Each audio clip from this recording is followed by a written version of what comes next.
mu ne man sama xoolee gis ni may dundee dama xalaat te lu ñëwoo xoolal ni may dundee xalaata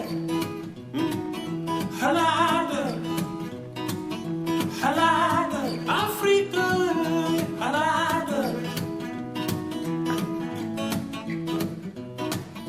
jaaba ngay toog ci ndey sàmb jaraaf ba yaa ngi njëree jëf ma ne nu kànduma njëram yaa ngay njëram na nay maam Malick Sall Pape Armand Boye and Ouly Niang, while both born in Senegal, have different relationships to the country and African continent. When they met, they found their voices complemented one another, creating a beautiful new style. They call this Djustpora. She started singing and I was, oh my God, where are you from? You know, the voice was so big because I've been playing and singing and like, I have met a lot of musicians, but the quality of her voice was so like amazing. And when I knew that she was from Senegal, and then I asked her, how come that you don't have an accent? She said, oh, because I grew up here, you know? And I say, we need to do something, you know?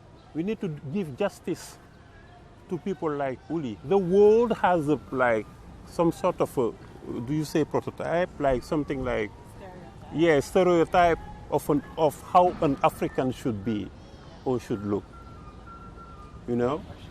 Or should sound.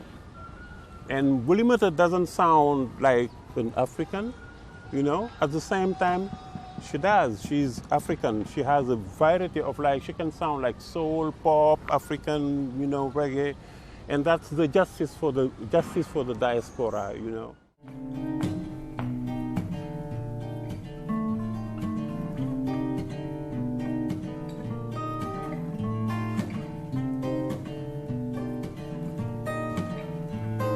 Malambada badat you luwadu lajete fa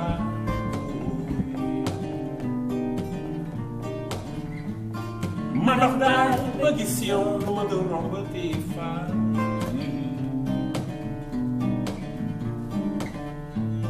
Ñoo demoon di xool Africa doy ñu xalaat Ñoo demoon di xool Senegal doy ñu xalaat All this pain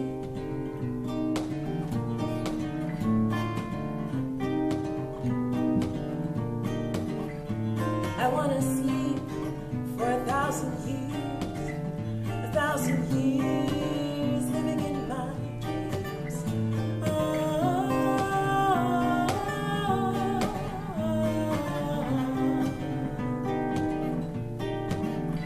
There will be no pain, no sorrow, nothing left to gain. Only love remains. I think what people are hearing is that we are very in tune with what's around us and we're very respectful of each other. And so, you know, maybe if I'm singing with Pape, I'm tweaking my voice ever so slightly to make sure that we are in sync, and he's tweaking his voice ever so slightly. Yeah, if we're singing by ourselves, it's slightly different. It's very, very, very small difference, but it's there.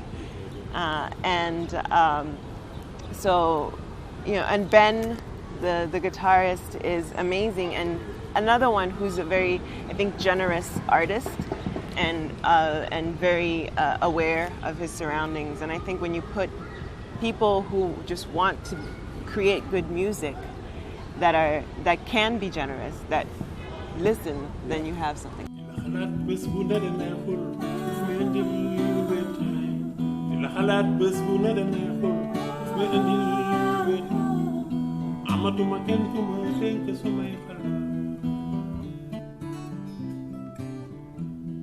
Suma demee di dox yeneen farata yi damay mujj di leen tënk suma nekk suma demee di dox yeneen farata yi damay mujj di leen tënk suma nekk wante suma dellu see fekk leen ñu waxtaan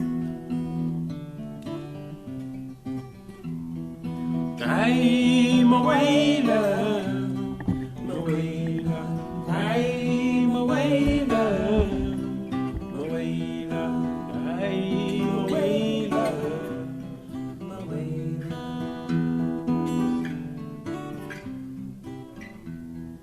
ma dem ci mag ñi ne leen mbëggeel doy na wa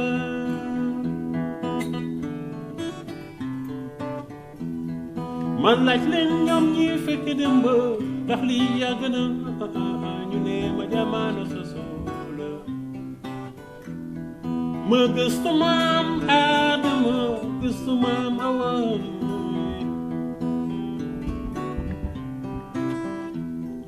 ma laaj leen ñoom ñi fekk dem ba ndax lii yàgg na ñu ne ma jamono sa soxla kay ma way la ma way la kay ma way la ma way la kay ma way la ma way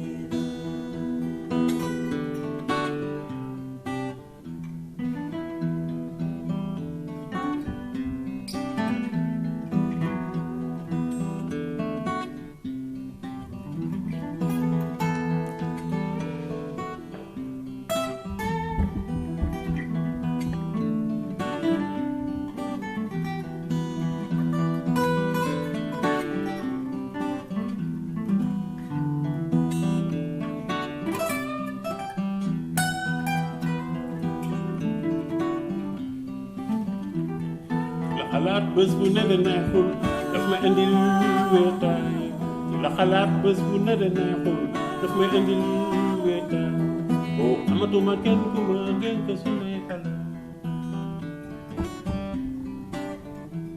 su ma demee di doxi yeneen farata yi damay mujj di leen tënk su ma demee di doxi yeneen farata yi damay mujj di leen tënk mais su ma dellu see fekk leen ñuy waxtaan. Africa was colonized by the French, okay, and the English people.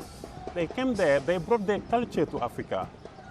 So, you know, they brought their culture, they brought it, and they talk, like they say to people there, this is the way you have to be.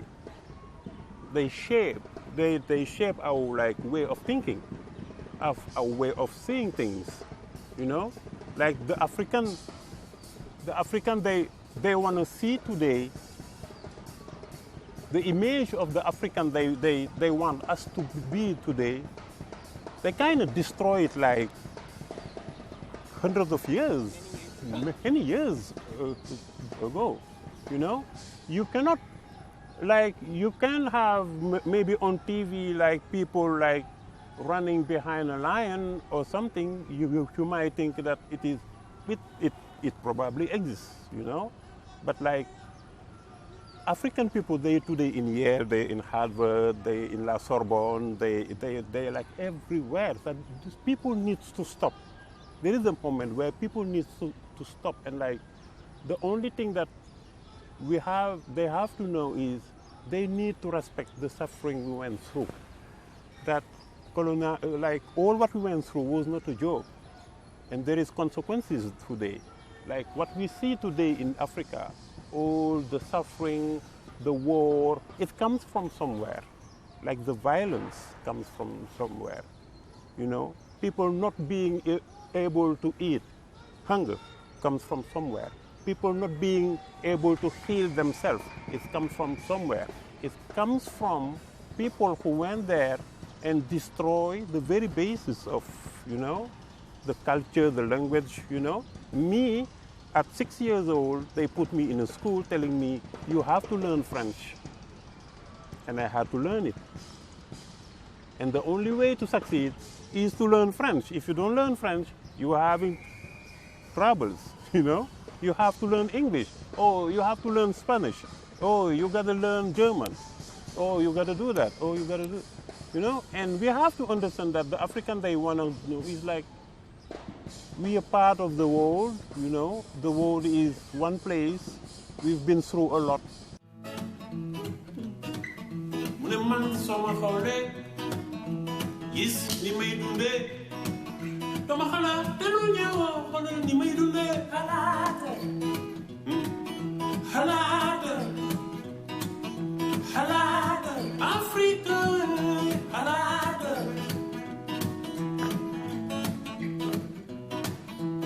jàpp nga ñëw ci ndey sàmb jaraaf ba yaa ngi njëree jëpp ma ne nu tànnuma njëram ñaage njëram na ne maam Malick Sarr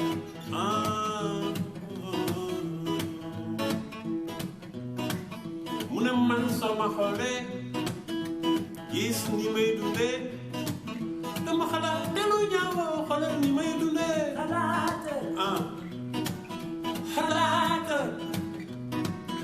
xalaata Afrique xalaata gis naa ko sànjaafu àdduna yow mu jege àdduna door mu daal génn ñëw sànjaafu mu ne mbir bu nari ñaaw mbir bu nari ñaaw wooy mbir bu nari ñaaw banka ko denc loo xalaata xalaata Afrique xalaata Zimbabwe ndax kër gi may seet ci ndàkku fa kër gi may seet kenn dugg fa kër gi may seet ci ndàkku fa kër gi may seet kenn dugg fa ndaxte daal ñoom duñu nit du maana na ndeysaan duñu wuyu ci ko am yërmande xalaata xalaata Afrique xalaata Zimbabwe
man sama xoolee gis ni may dundee dama xalaat te lu ñëwoo xoolal ni may dundee xalaata